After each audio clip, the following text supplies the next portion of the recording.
And then we have colonialism and plantations, where private enterprise and private farming, basically when food production became a really, really big business, lords would always get wealthy off having peasants producing food, but nothing like the scale which colonialists could produce profit by enslaving people and taking large areas of land in the New World or in the Americas often, but also in India and all over the place, and grow these cash crops, which were in very high demand, like tea, sugar, coffee, where a lot of profit could be made. So farming became a big business, and you could make a lot more money from food business than from education. Of course, there have been in history schools, and still are, that make a lot of money, or individual tutors who could charge an absolute fortune because they were very, very good at teaching or had specialist knowledge and things like this.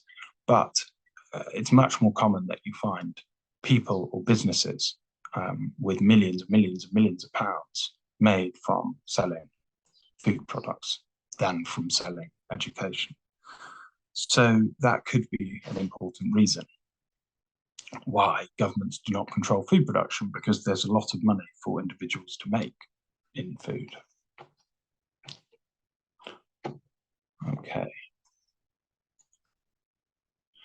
Then you get small holdings, which become a bit more prevalent. This is a photo from America, but there are lots of factors that lead to this in different countries, which is sort of the rise of smaller farms, where the farmer might produce food just for themselves, or produce a lot of food for themselves, but then also sell some in order to buy clothes and things like this. And why was it then that farmers could farm their own land and survive doing that? Partly technology, so things especially like the motorized tractor, for instance, whereas before you might need horses and oxen and a man pulling the plow, or lots and lots of people harvesting with scythes. Instead, you could have one man with a tractor, for instance, or one woman with a tractor. And then you had obviously urbanization as well, where simply lots and lots of people were working now in cities, which meant individuals, land in the countryside was perhaps a little bit more available, and less people farming it. Decline of the feudal system is related to this.